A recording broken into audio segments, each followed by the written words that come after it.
To know what it is. The Matrix is everywhere. It is all around us. Even now, in this very room. You can see it when you look out your window or when you turn on your television.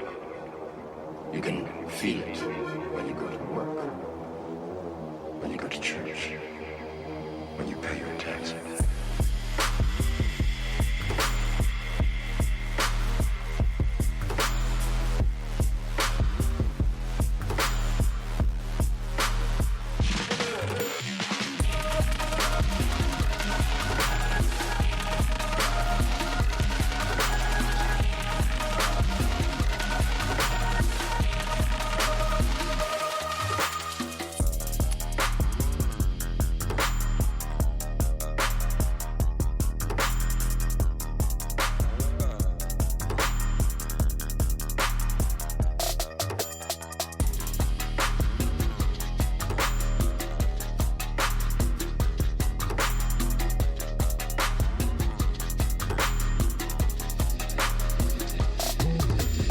It is the world that has been pulled over your eyes to blind you from the truth.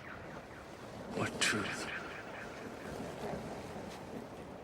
That you are a slave